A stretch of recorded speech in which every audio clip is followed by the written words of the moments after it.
أحب الوفاء بشتى الصور، أحب الوفي الأمين الأغر. السلام علیکم ورحمۃ اللہ وبرکاتہ۔ ایک انتہائی عجیب سا موضوع ہے، اس پر بات کرنا بھی پتہ نہیں کیسا رہے گا۔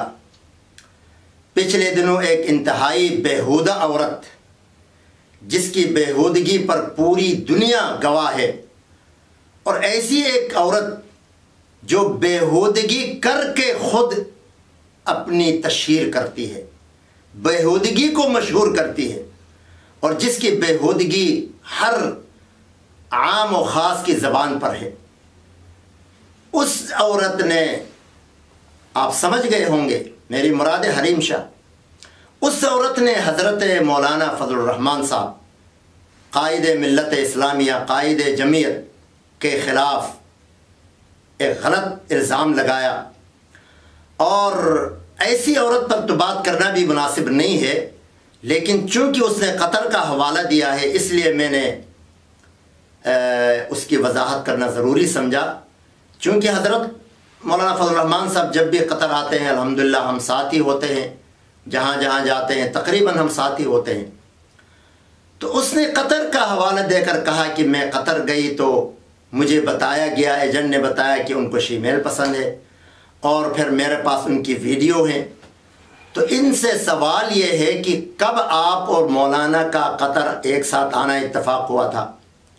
مولانا تو کافی عرصہ پہلے آئے تھے قطر، بے شک کئی مرتبہ آئے ہیں، لیکن لاسٹ بار بھی جو آئے کم از کم آئے سے 8-9 سال پہلے آئے تھے۔ اور یہ عورت تو میرے خیال ابھی ماضی قریب میں پچھلے سال یا اس سے بھی آس پاس اسی موسم میں آئی تھی۔ تو اب پتہ نہیں کب ان کا اتفاق ہوا۔ بات یہ ہے کہ اصل میں علماء کے خلاف ان کے دشمنان اسلام، دشمنان مذہب، دشمنان علماء اس طرح کی بیہودہ عورتوں کو تیار کر کے الزامات لگانے کے لیے بیچتے ہیں۔ ابن جریج کا واقعہ آپ کو یاد ہوگا کہ اللہ کا بڑا متقی، پارسا، نیک آدمی تھا۔ تو اس کے کچھ مخالفین نے اس کو بدنام کرنے کے لیے ایک ترکیب سوچی۔ گاؤں کی علاقے کی ایک بڑی خوبصورت خبرو عورت کو تیار کیا گیا، پیسے دیے اس کو کہ آپ نے جا کے اس حضرت کو خراب کرنا ہے۔ اب عورت کا فتنہ تو بڑا عظیم فتنہ ہے، خود آپ صلی اللہ علیہ وسلم نے فرمایا کہ میں نے اپنی امت کے لیے عورت سے بڑھ کر کوئی فتنہ مردوں کے لیے نہیں چھوڑا، یعنی سب سے بڑا فتنہ ہے یہ۔ اسی لیے مردوں کو حکم ہے کہ اپنی نظروں کو نیچے رکھیں۔ کوئی عورت اگر گزر رہی ہے تو آپ اپنے نظروں کی حفاظت کریں، کیونکہ جب نظر پڑے گی تو دل میں اس کے حسن کا عکس پڑے گا، خیالات آئیں گے، اس سے آگے پھر بات بڑھے گی، پھر انسان گناہ تک پہنچ سکتا ہے۔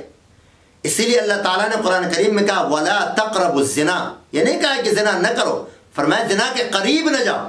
تو قریب یہی ہے کہ آپ پہلے نظر ڈالیں گے، اس کے بعد پھر، اور ایک حدیث میں آتا ہے کہ زنا العین النظر، آنکھ کا زنا نظر ہے۔ تو اس عورت کو تیار کر کے بنا سوار کر اس حضرت کے پاس، ابن جریج کے پاس بھیجا گیا، جو وقت کا بڑا متقی پرہیزگار اللہ والا تھا۔ اب وہ عورت روز جاتی، صومعہ کہتے ہیں جو اس زمانے میں جو غالباً یہودی مذہب تھا یا عیسائی مذہب تھا، تو ان کے جو عبادت گاہ تھی اس کو صومعہ کہتے تھے، تو وہاں وہ اپنی عبادت کرتا تھا رات کو، تو اس کو بھیجا جاتا۔ اب جب وہاں گئی یہ عورت تو وہ بیچارہ اپنی عبادت میں مصروف ہے، اس کی طرف دیکھتا بھی نہیں۔ جب دیکھے تو دل میں کوئی خیال آئے نا، ایک دفعہ گئی، 2 دفعہ گئی، 3 دفعہ گئی، کئی دفعہ جانے کے بعد اس نے کہا یار اس کے پاس تو آنا ہی فضول ہے، دیکھتا ہی نہیں میری طرف۔ اب اس نے کہا کہ لوگوں نے تو پیسے دیے ہیں اس کو بدنام کرنے کے لیے، اس کے ذہن میں ایک شیطانی خیال آیا۔ آتے جاتے راستے میں کوئی چرواہا پڑتا تھا، اس نے اس سے ساز باز کر لی، تعلق بنایا اور اس سے منہ کالا کیا، بالآخر اس کا حمل ہوا۔ اب جب حمل ہوا تو لوگوں نے کہنا شروع کیا کہ دیکھو ہاں بڑا پارسا اور متقی بنتا ہے، کارنامے تو اس کے دیکھو ذرا۔ تو اس عورت سے پوچھا گیا کہ یہ کس کا ہے حمل؟ تو کہنے لگے ظاہر ہے اسی کا ہے، ابن جریج کا، آپ نے مجھے اسی کے بعد بھیجا تھا۔ بہرحال جب وہ حمل، وہ بچہ پیدا ہوا تو لوگوں نے آ کے بڑا اس پر حملہ کیا، مارا پیٹا اور اس کے صومعے کو گرایا۔ اس نے کہا بھائی مسئلہ کیا ہے، مسئلہ تو بتاؤ۔ تو لوگوں نے کہا اچھا اتنا بڑا کارنامہ سر انجام دیا اور کہتا ہے مسئلہ بتا۔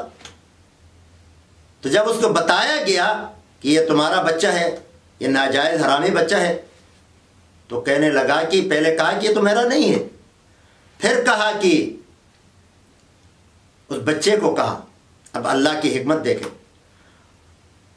ابن جریج نے بچے سے سوال کیا، یعنی ابھی ابھی پیدا ہوا ہے، کچھ عرصہ ہوا ہے، کچھ گھنٹے ہوئے یا کچھ دن ہوئے، اس سے کہا ہے من ابوک، تیرا باپ کون ہے؟ تو اس بچے نے، گود والے بچے نے کہا کہ میرا ابو جو ہے، میرا باپ فلاں چرواہا ہے۔ جب لوگوں نے سنا، کیونکہ اللہ تعالیٰ نے اس کی صفائی دینے کے لیے ان سے پہلے حضرت یوسف علیہ السلام پر جب الزام لگا تھا تو ایک بچے نے گواہی دی تھی، یہاں بھی ایک بچے نے گواہی دی۔ اب لوگوں کو بڑی شرمندگی ہوئی، بڑے پشمان ہوئے۔ پھر عورت سے حقیقت حال پوچھا تو اس نے کہا ہاں ایسے ہی ہوا کہ میں آتی تھی تو یہ میرے طرف دیکھتا ہی نہیں تھا، پھر میں نے اسے چرواہے سے منہ کالا کیا تو یہ حقیقت میں اسی کا بیٹا ہے۔ تو علماء پر اور اسی طرح بزرگوں پر اور اہل دین پر الزام لگانے یہ پرانی عادت ہے اور ایسے لوگوں کی عادت ہے، تو اس سے ہمیں کوئی فرق نہیں پڑتا۔ لیکن یہ ہے کہ یہ سستی شہرت حاصل کرنے کے جو بھوکے ہوتے ہیں، آخر وہ علماء کو بھی معاف نہیں کرتے، اللہ کے سامنے پتہ نہیں کیا جواب دیں گے۔ ان کو اپنے گریبان میں جھانکنا چاہے۔ میں اس خاتون سے پوچھتا ہوں کہ آپ کا مولانا کے ساتھ سامنا کب ہوا تھا؟ آپ تو بھی ماضی قریب کی شہرت یافتہ ہیں، آپ کا مجھے نہیں لگتا کہ آپ کا قطر میں کبھی مولانا کے ساتھ سامنا ہوا۔ بہرحال سستی شہرت کے لیے اتنا بڑا اقدام نہیں اٹھانا چاہیے۔ ہم تو اللہ پر آپ کے معاملے کو چھوڑتے ہیں، لیکن انشاءاللہ حضرت مولانا فضل الرحمان صاحب کا دامن آپ اور آپ جیسی خواتین سے بالکل پاک ہے۔ انشاءاللہ وہ اپنے حلال راستے پر ہیں، اور آپ کا یہ الزام انتہائی غلط ہے، بے بنیاد ہے، اس لیے اس الزام کو آپ کے منہ پہ مارتے ہیں اور دعا کرتے ہیں کہ اللہ تعالیٰ آپ کو ہدایت دے، تاکہ آپ جیسے پہلے بہت سے سیاستدانوں پر آپ نے کیچڑ اچھالا ہے، ان کے ساتھ اپنی ویڈیوز وائرل کی ہیں، ان کے بارے میں بتایا ہے، لیکن مولانا فضل الرحمان کے بارے میں آپ کے پاس کچھ بھی نہیں ہے۔ اگر ہوتا تو آپ ابھی تک میڈیا پر لاتی۔ اس لیے اپنی آخرت کی فکر کریں اور جلد سے جلد توبہ کریں۔ أحب الوفاء بشتى الصور، أحب الوفي